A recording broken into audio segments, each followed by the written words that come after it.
feel for that. I know that to be true every time I have worked in the space of risk, specifically strategic risk. There has been an odd wave in the significance of the words system, systemic risk, strategic risk, risk, often conflating meanings, taking them from one domain to the other, not in a useful way, in my view. And I would say if there's one objective that this conversation might satisfy is to bring clarity, for instance, as to how is systemic risk in any way different from strategic risk, which I believe they are. In fact, extraordinarily different, almost sort of polar opposites in terms of what are you looking at, or how are you looking at a problem in those two different domains. But probably the one thing that I would sort of indulge us all in saying is maybe the problem is not so much in the language that we use with respect to systems, but it's really around risk. It's actually, for me, rather surprising that to this day, that word is still so strong, so paradigmatic in determining how do we understand something and how do we act with respect to it. It's a very old word. It belongs to an old world. One of the masterpieces of social studies, which is The Risk Society of Ulrich Beck, clearly frames the bracket of time in which it was a relevant paradigm.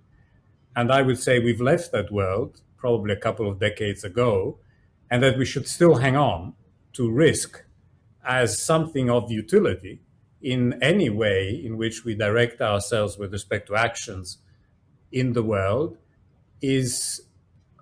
strikes me as odd, and therefore probably one of the points where I would go and put pressure, critical pressure, and ask, why do we do that? What are we hiding in that word that we're not revealing and bringing out and perhaps understanding just how do we stand with respect to the world and therefore action in that world? I mean, if this appears a little bit mystifying, I would say it's an old paradigm and often confused. It's been stretched to make it work when it really can't work. At the beginning of the 20th century, Frank Knight wrote another masterpiece, which is literally called Risk and Uncertainty, and made a very clear, useful distinction. Risk is a measurable uncertainty, and we should be content with that. Anything about the space of uncertainty, which is infinite, that we can literally bring something that helps us measure the nature of that uncertainty or perhaps the implications of event, really, well, that's useful to have. Very diminishing the spaces where we can do that comfortably. Whereas what's really growing, exploding, challenging us is the other part of uncertainty, which is not risk, which is the part that's not measurable, can't be modeled, does not herald itself to us, but literally appears as we progress, emerges in front of us. And here I would say there is a really dramatic need for a change of language, paradigms. And every time that I hear the word risk, which by the way I use to my own ends, I know that is precipitating us in an old way of looking at problems and specifically at action in the world. And I'm looking forward to a time when we've completely let go of the lure of being able to model and therefore tell ourselves what the problem is and bring to ourselves a more pragmatic understanding of our situation with respect to the contextual dynamics and engage with that with other tools, additional tools. I'm not proposing to replace anything. It's really about understanding that the problem has dimensions now where the word risk and what it carries with it really doesn't help.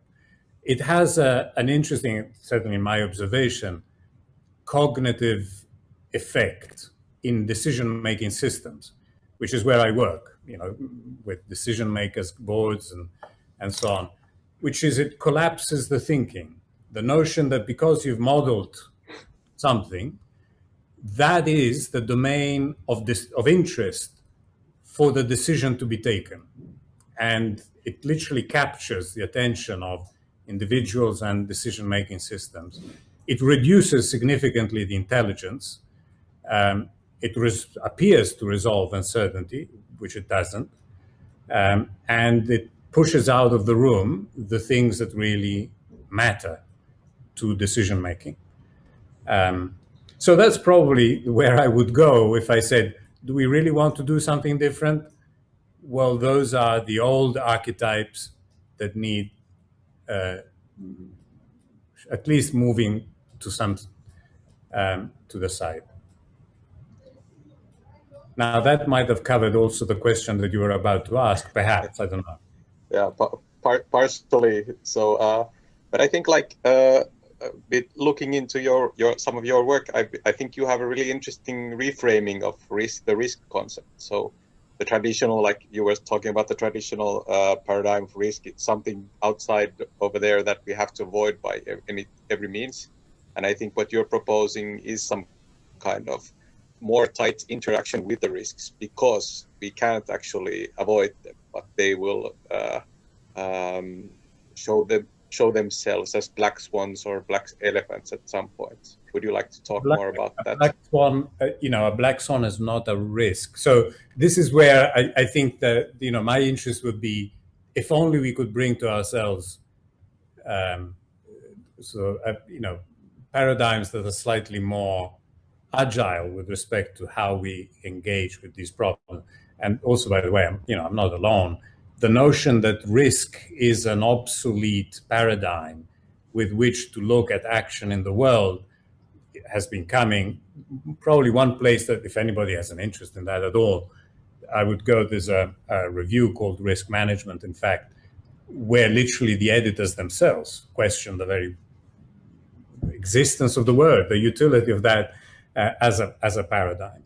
But perhaps more importantly, I would say, of course, risk has a utility if you understand it with the discipline of really good risk modeling and risk management. It has a very significant. It has served us extraordinarily well, so well that it has almost overcome our critical ability to understand that it's not only not sufficient, but probably as a paradigm stands in the way of the real problem. The real problem is uncertainty, which, by the way, is not a property of the world. It's not a thing out there. And certainty is our position with respect to the world. The world is not uncertain. We experience uncertainty on account of its dynamics, of the way it is, and our need to engage with it and take action in there. And I would say, well, that's uncertainty. That's really our problem. Risk has some rather pernicious ways of resolving that problem, if not appropriately handled. Otherwise, it can be a perfectly good tool. And here I would go more in the space of, just to make sure that I don't feel alone here, of much better minds than myself, like Helga Novotny. The Cunning of Uncertainty is a small book. I would say anyone who's got any interest in innovation and uncertainty should go there. And most recently, John Kay's book on radical uncertainty, equally, sort of a beginning to open up a sense of we need to understand the problem differently and bring different language to it, which is, sometimes people think that this is about chucking everything away, and it isn't really. It's about, can we bring layers of additional capability to those capabilities that have served us well? just so that I'm also honest, I've got a paper out there somewhere around strategic risk, and I will come out now very frankly, and I say that's just a language hack that I and the organizations that I work with have engineered simply because I know the cognitive grasp that the word risk has if you go in a board of directors of a major corporate and you put the word risk there, it will literally capture their imaginations. It will engage their collective sense of what it is that we need to deal with and how we will deal with it. And of course, if you then add the word strategy to that, it suddenly builds up to this is my space, and I will therefore engage with it. Now, I might have overplayed the sense to which this is a manipulation, but it's certainly a conceptual hack to make sure that we can bring in there ultimately what is in fact a huge question mark that anybody should ask when they deal with strategic risk, which is, I really don't know, but what I can do is begin to express the relevance of what it is that I need to know. And that's what strategic risk can do in a decision-making context. So I would say I'm not alone, and as you can see, I'm also using frameworks that are made available. In the end, you have to work in the situation that you have, and this is a world that to this day is anchored to the sense of how decisions need to be taken. And when you go in there and you check how do they think that this needs to happen, it's still a very old world. Well, so if you allow me to remove the word risk from the problem, and I would say, and what you've left with is uncertainty, whether you are an individual, an institution, an organization, or a big social system, ultimately action in the world is what keeps us there and makes us more or less happy on account of being there. You have a fairly classic decision-making problem. What action? And I would say the thing that we bring to that, and I'm sure we're not alone, we are rare perhaps, but not alone, is the necessity to separate the question from the answer and put an in-between, which is an in-between really of discovery, of learning, of layering of learning effects, and ultimately of drawing to yourself resources, models with which to develop solutions. And not a solution, but I would say a constant system supply of reframing solutions. I would say the challenge of any system these days, in the nature of the context that Scott has described, is that you don't get an answer and then walk away with that and feel satisfied. The challenge is that constant supply of answers. Any moment brings a necessity for a new frame with which to look at the world and take action in there. So I would say the challenge is, so what do you do given that is how the world now represents itself to you? But I would say if that world has acknowledged that it is in that situation. So in my practice, the biggest challenge is never the solution, but is to have the systems recognize that they even have that problem. But I would say if you can do that, then in all honesty, all you can do is recognize that you're blind. The future is not a thing. It doesn't exist, literally. It's not a thing. It doesn't beam any information to us. You can only discover your presence in the world as you're in it. And for that, you need a well-distributed mechanism that can both sort of gradually allow you to make sense of the world's situation, really, and by being there, gradually bring to you the forms that you need to be in the world. And There is obviously methods, practices, processes, capabilities with which you can do that. The principle of which, though, is not so much how do you make these things, but once you have them, how do you significantly draw from them that constant supply of intelligence? And I would say if I look at the world today and the systems nested in there, each one of them trying to take decisions about themselves and what actions to take, what they desperately need is not solution, which they keep buying from peddlers of snake oil solutions, but really inherent capabilities to constantly supply themselves with solutions. Now, if you then ask the question from the perspective of strategic innovation, so how can any system enable itself to take the decisions that ultimately reconfigure their own sense of self? I would say, and that also requires, certainly when it comes to social systems, conviction that there is a need to change, participation so that the whole system can in fact change, arguments. That by arguments I mean the classic structure of why would we do something, presented in such a way that intent can be re-articulated, resources can be deployed with respect to that intent, and new actions therefore take place. All of that, I would say, is social capability. And when I look into the world, I would say, where is that? That does not mean that it's not there, but I would say that's the question. Have we endowed our systems, small or big, with the capability to take that kind of decision about themselves, and not once, but I would say as a constant.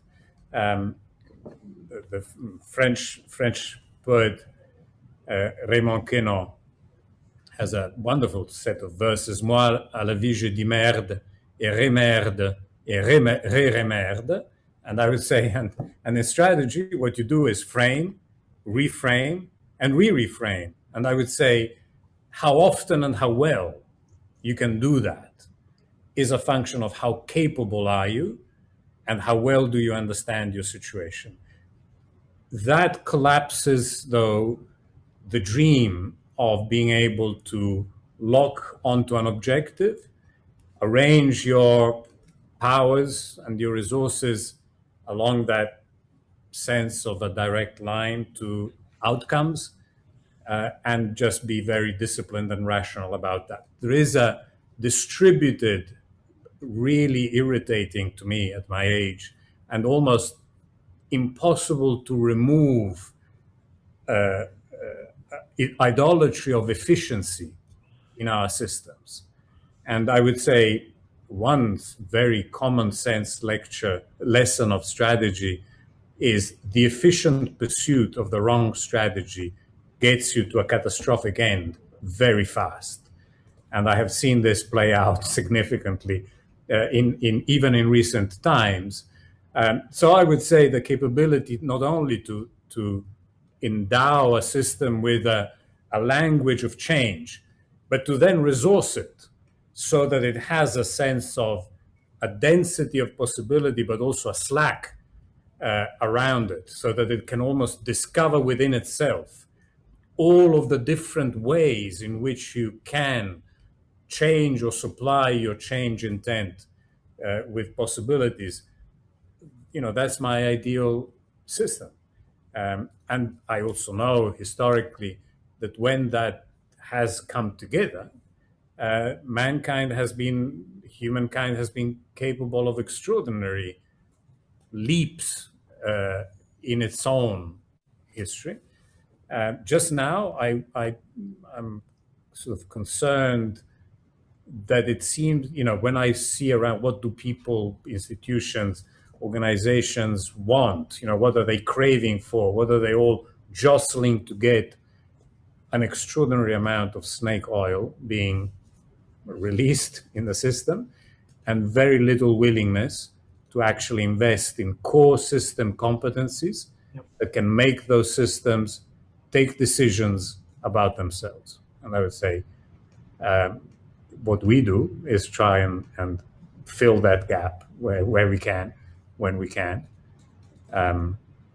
I can be more technical as to what does that entail in terms of portfolios of options and dynamic management of those portfolios, if that is where you were hoping to bring the conversation. But it seems to me that there is and I'm sure you're aware of that at the moment, a lot of sort of running down the portfolio track. What's probably not being fully recognized is there's no point in even having a portfolio if you haven't engaged in a previous reflective event, which is who are you, why are you there, to what extent does the situation furnish you with any possibility in terms of access to resources, so it's sort of a very pragmatic sense of where am I, and with respect to that, what is relevant on account of that identity.